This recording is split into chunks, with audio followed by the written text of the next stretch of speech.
Hi friends, welcome back to my channel Simina's vlogs. അപ്പോൾ ഇന്ന് ഞാനൊരു കുക്കിംഗ് വീഡിയോ ആയിട്ടാട്ടോ വന്നിരിക്കുന്നത്. അതിനൊരു റീസണും ഉണ്ട്.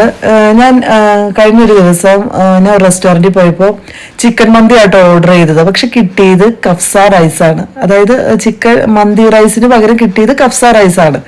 അപ്പോൾ കിട്ടിയപ്പോൾ ഇത് കൊണ്ടുവന്ന് വെച്ചപ്പോൾ ഞാൻ വിചാരിച്ചു, അയ്യോ ഞങ്ങളെ കഫ്സ റൈസ് തന്ന് പറ്റിച്ചല്ലോ എന്ന് വിചാരിച്ചു.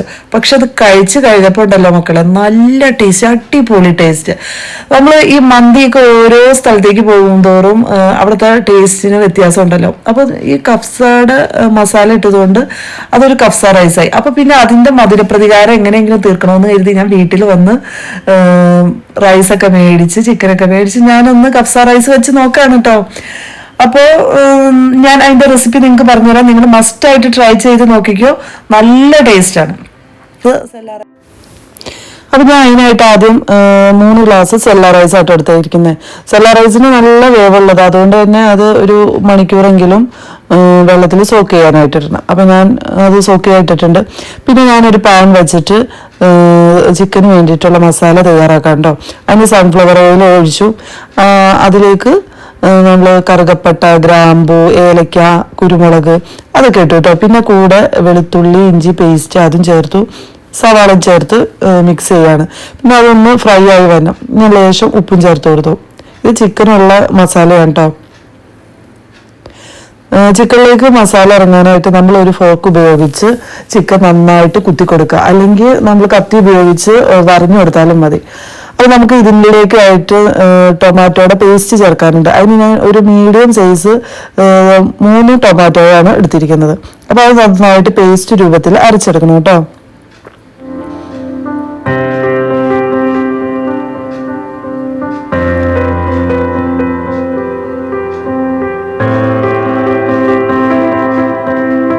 അപ്പോൾ അത് അരച്ച് കഴിഞ്ഞിട്ടുണ്ട്. നല്ല പേസ്റ്റ് പരുവത്തിൽ അരഞ്ഞു കിട്ടണം.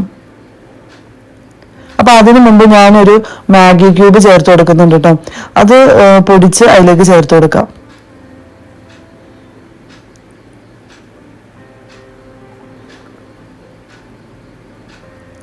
അത് കഴിയുമ്പോൾ നമ്മൾ ഈ അരച്ചു വെച്ചിരിക്കുന്ന ടൊമാറ്റോയുടെ പേസ്റ്റില്ലേ, അതും കൂടി ചേർത്ത് നന്നായിട്ട് മിക്സ് ചെയ്ത് കൊടുക്കാം.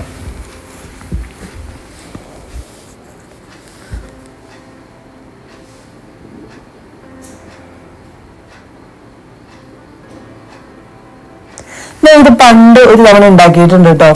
അത് കുറെ വർഷങ്ങൾക്ക് മുമ്പ്. അത് കഴിഞ്ഞ് ഇപ്പോഴാട്ടോ ഞാനിത് ഉണ്ടാക്കുന്നത്. അങ്ങനെ എപ്പോഴും ഞാൻ അങ്ങനെ ഉണ്ടാക്കുന്ന സാധനമല്ല ഈ കഫ്സ. അപ്പൊ പിന്നെ അതിന്റെ മസാല ആട്ടോ ഇത്. കഫ്സ മസാല എന്ന് പറഞ്ഞ് നമുക്ക് ഷോപ്പുകളിൽ കിട്ടും. അപ്പൊ അതൊരു ചെറിയ പാക്കറ്റ് ഞാൻ മേടിച്ചിട്ടുണ്ട്. അപ്പൊ ഞാനത് പൊട്ടിച്ചപ്പോൾ വെറുതെ ഒന്ന് മണത്തി നോക്കിയതാണ് അതിന്റെ സ്മെല്ലൊന്നറിയാനായിട്ട്. അപ്പൊ ഞാൻ ഇവിടെ 3 ടീസ്പൂൺ കഫ്സ മസാല ഇട്ടിട്ടുണ്ട് കേട്ടോ. അപ്പൊ നിങ്ങളുടെ ആവശ്യത്തിന് എന്തോരം, ചിലർക്ക് മസാല കൂടുതൽ വേണമായിരിക്കും, കുറവ് വേണ്ടവരുണ്ടായിരിക്കും. അപ്പൊ അതനുസരിച്ച് ഇടാം. അപ്പൊ നമ്മളിവിടെ ഒരു 1 kg ചിക്കൻ ആട്ടോ, ബോൺലെസ് ചിക്കനാണ്. അപ്പൊ അത് 1 kg എടുത്തിട്ടുണ്ട്. അത് ഇട്ട് കൊടുക്കാം കേട്ടോ. അപ്പൊ ചിക്കനിലേക്ക് മസാല നന്നായിട്ട് ഇറങ്ങാനായി നമ്മൾ ഒരു ഫോർക്ക് ഉപയോഗിച്ച് കുത്തി കൊടുക്കാം, അല്ലെങ്കിൽ ഒരു കത്തി ഉപയോഗിച്ച് വരഞ്ഞു കൊടുക്കാം കേട്ടോ. അപ്പൊ നന്നായിട്ട് മസാല ചിക്കൻ്റെ എല്ലാ ഭാഗത്തേക്കും ഇറങ്ങും. എന്നിട്ട് നമ്മൾ ആ മസാലയിലിട്ട് ചിക്കൻ നന്നായിട്ട് മിക്സ് ചെയ്തെടുക്കാം. അപ്പൊ ചിക്കൻ വേവാനുള്ള വെള്ളം അത് നമ്മൾ റൈസിനായിട്ട് എടുത്ത് വെച്ചിരിക്കുന്ന വെള്ളത്തിൽ നിന്നാട്ടോ ഞാൻ എടുക്കുന്നത്. അപ്പൊ ഞാൻ 3 ഗ്ലാസ് സെല്ല റൈസാണ് എടുത്തിരിക്കുന്നത്. അപ്പോൾ 1 ഗ്ലാസ് റൈസിന് ഞാൻ 2 ഗ്ലാസ് വെള്ളമായിട്ട് എടുത്തിരിക്കുന്നത്. കാരണം സെല്ല റൈസ് വേവാൻ നല്ല വേവുള്ള റൈസാണ്. അപ്പൊ അതനുസരിച്ച് വെള്ളം നമ്മൾ എടുക്കണം. അപ്പൊ അതിൽ നിന്ന് ഒരു കുറച്ച് പോർഷൻ ചിക്കൻ വേവിക്കാൻ വേണ്ടിയിട്ട് മാത്രം ഞാൻ എടുത്തിട്ടുണ്ട്.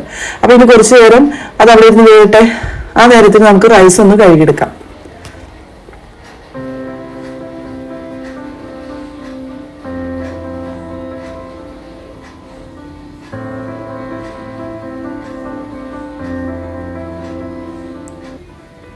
അപ്പൊ അതിൻ്റെ ഇടയ്ക്ക് ഞാൻ ചിക്കൻ വേവുണ്ടോന്ന് ചെക്ക് ചെയ്യുന്നുണ്ട് കേട്ടോ.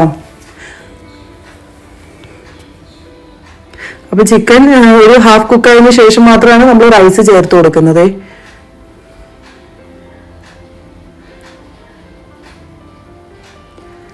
അങ്ങനെ അവസാനം ചിക്കൻ ഏകദേശം ഒന്ന് കുക്കായി വന്നിട്ടുണ്ട്, ഒരു ഹാഫ് കുക്കായിട്ടുണ്ട്. അപ്പോൾ ഇനി നമുക്ക് വെള്ളം ചേർത്ത് കൊടുക്കാം. റൈസ് വേവാനുള്ള വെള്ളം ചേർത്ത് ഒഴിച്ച് ഒന്ന് തിളപ്പിച്ച് വെച്ച് റൈസ് ഇട്ട് കൊടുക്കാം. അപ്പോൾ ആ ടൈമിൽ ഞാൻ ഒരു മയോണൈസ് ഉണ്ടാക്കുന്നുണ്ട് കേട്ടോ. കഫ്സ റൈസിന് മയോണൈസ് കഴിക്കുന്നുണ്ടോ എന്ന് എനിക്കറിയില്ല, ഞാൻ കണ്ടിട്ടില്ല കേട്ടോ കഫ്സയ്ക്ക് മയോണൈസ് കഴിക്കുന്നത്.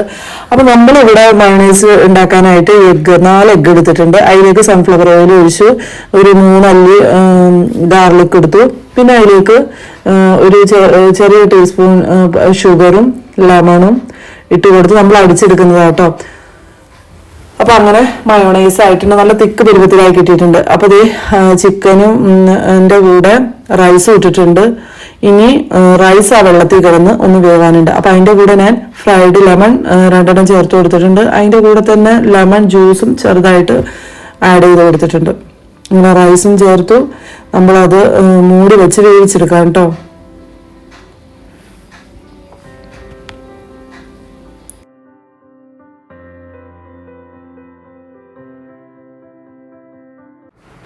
അങ്ങനെ റൈസ് റെഡി ആയിട്ടുണ്ട്. ഞാനപ്പോൾ ഒന്ന് ഗാർണിഷ് ചെയ്തിട്ടോ, നെയ്യിൽ കുറച്ച് സവാളയും കിസ്മിസും അണ്ടിപ്പരിപ്പൊക്കെ ഒന്ന് ഫ്രൈ ചെയ്ത് അതിൻ്റെ മേലെ ഞാനൊന്ന് ഗാർണിഷ് ചെയ്തിട്ട് കൊടുത്തു. പിന്നെ നമ്മൾ മയോണൈസ് ഉണ്ടാക്കുമ്പോഴേ സൺഫ്ലവർ ഓയിലും എഗ്ഗും വെച്ചിട്ട് ഉണ്ടാക്കരുത്, അത് നമ്മുടെ ഹെൽത്തിന് അത്രയും നല്ലതല്ല കേട്ടോ. ഞാൻ പൊതുവെ പാല് വെച്ചിട്ട്, പശുവിൻ പാല് വെച്ചിട്ടാണ് മയോണൈസ് ഉണ്ടാക്കാറ്. അപ്പോൾ ഇപ്പം ഇല്ലാത്തതുകൊണ്ട് ഞാൻ എഗ്ഗും സൺഫ്ലവർ ഓയിലും എടുത്തെന്ന് മാത്രം. അങ്ങനെ എൻ്റെ കഫ്സ റൈസ് ഇവിടെ റെഡി ആയിട്ടുണ്ട്. ഒരു രക്ഷയില്ല മക്കളെ, നല്ല ടേസ്റ്റ്. മയോണൈസും ചിക്കനും ആ കഫ്സയുടെ റൈസും ചേർത്ത് അടിച്ചപ്പോൾ ഉണ്ടല്ലോ എൻ്റെ പൊന്നു മക്കളെ, ഒരു രക്ഷയില്ല. അപ്പം നിങ്ങളിത് മസ്റ്റായിട്ട് ട്രൈ ചെയ്ത് നോക്കണം. അങ്ങനെ ട്രൈ ചെയ്ത് നോക്കേണ്ട ഒരു ഐറ്റം തന്നെയാണ് ഇത്. അപ്പോൾ നിങ്ങൾ ഫീഡ്ബാക്ക് അറിയിക്കണേ. അപ്പോൾ ഇന്നത്തെ വീഡിയോ ഇത്രയേ ഉള്ളൂ. Tata bye bye, see U.